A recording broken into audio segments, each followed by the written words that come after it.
Hey, Michael. Hey, Jill. We're listening to this tape right now. It's actually the only cassette in existence at this point of you being a solo artist, pre PKM. Can you tell me a little bit about it? Yeah, this was my. Let's see. So, I think this is from like 1980 or something. so all the songs that you hear with PKM that were actually pretty big were pre-PKM songs. They were pre-PKM songs. They were adapted for PKM, and some of them were to satisfy my publisher, who had envisioned me as being a Rick Springfield, a solo artist. And this is the old cover. Okay, kids, you can buy one on the corner. Get on it. Tell your mom to do it every day. Okay. Anyway, like the song that we're listening to now, Jill, is a song that may have been played by PKM once or twice, but not much, because it wasn't really a PKM song. It was, but we needed material at the time. What we did was, I had investors, my family invested money. My parents and my older brother Dennis each put up X amount of money, and so that I could get my career started. Basically, they thought I was good, and they thought that, well, what do you need to get past this? And so they donated their money, and Philip and I would send songs back and forth through the mail, because I was living in Los Angeles and he was living in North Carolina, I think, at the time. And we would, I'd write a music to a song and send it to him. A couple of days later, he'd send it back to me, a song with lyrics on it. So it was a real prolific time for me and Phil as far as writing. But yes, that's what this project was about. And I realized that I didn't want to do it in Los Angeles, playing in an unknown studio, unknown everything, didn't know the players. I wasn't going to have guys come in and just start playing my stuff that didn't know me. And so I came back to North Carolina. Pee Wee and I had. But you were talking about the scab thing too. That right. You couldn't really. You don't want to do scab dates in big professional studios out there. I couldn't afford the studio that I could afford in North Carolina. But what would happen if you came in the studio being a scab? If a union rep came in, you'd probably be tossed out. That's basically what would happen. I don't know. It's never happened to me. Would you have been chastised on the way in, fined, or? I guess. I would have been blackballed from the union. But you weren't with the union, correct? No, most players from North Carolina are not in the music union. Right. It's not strong at all here.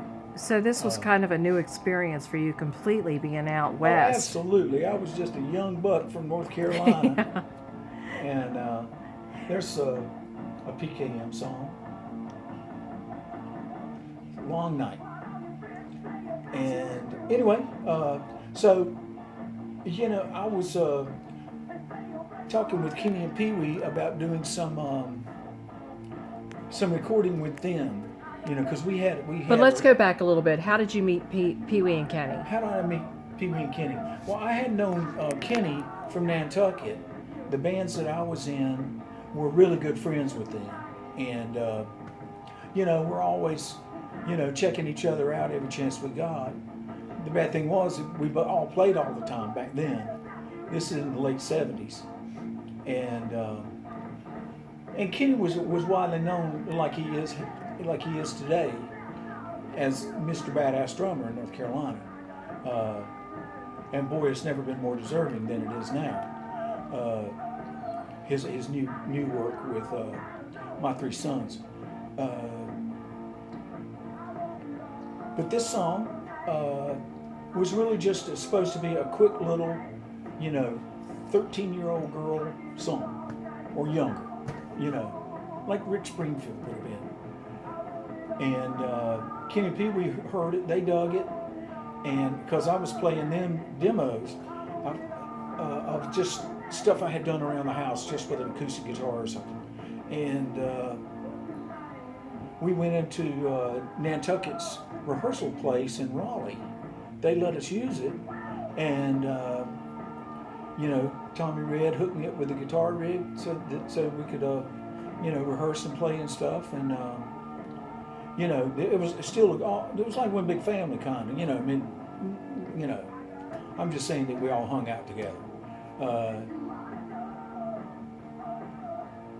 God, I get excited talking about this stuff, and I can't remember. Anyway, came back to North Carolina and said, guys, what I want to do is I want us to work on these songs for a couple days, maybe a week if we have to. And after the second day, I said, look, y'all, we don't need to rehearse anymore. I want to get the energy that we're getting in this room right here, in this rehearsal space, onto a recording medium, which back then was 2-inch tape. And so I knew some people in Charlotte, and was able to get Arthur Smith Studios with a guy named David Floyd, who's an incredibly good engineer. I mean, he was good the first day I ever met him. I was like 18, and he just had a great ear. And he played on and produced this. There's some piano parts on this record, on this demo. This is probably the most pop song that we have. The title is My Baby's in Love with a Rock Star, and it features Eddie Blair on saxophone, and Scotty Thomas is playing drums, and Gary Lyons, I think, played bass on this. So there was a number of different local guys that did play on it, but it was like two just rhythm sections that I had worked with in the past. And man, it was just, even Nantucket's crew's going, man, that's badass, y'all. Y'all got to do something with this stuff. And so after a couple of days of rehearsing, I said, I made the arrangements for us to go to Charlotte and record. And for back then, we hit a home run. We really got a lot of attention. This particular song, after it was, right after we mixed it and mastered it, I took it down to the WROQ or something, whichever the big 100,000 watt station was in Charlotte. And I had a friend there. I was introduced to one of the DJs there by Dave Clemmer. And the guy played at Drive Time. He was the Drive Time jock, which is like the big deal, Friday, 5 o'clock. You can imagine. Everybody's stuck in their cars, and they got that radio station cranking because it was the most badass station there was there. My Baby's in Love with a Rock Star. My Baby's in Love with a Rock Star is this title. Yeah. And I had the tape under my arm, and he played that, and after he did, his door just burst open when they go to an ad, and the door just bursts open, and the program director there go, "Who in the fuck was that, man?" That sounded like, he was a big Springsteen fan. I don't think you're going to hear a lot of Springsteen in that, but it's really, there's some of that in there. So it was such a joy to work with Kenny and Pee Wee, and right after we finished it, we realized that they wanted to do something new musically, because they've been playing and touring with Nantucket forever, and Nantucket at the time was getting dropped from Epic, and so they just decided that they were going to do something with me, and the rest, they say, is history. So the story continues.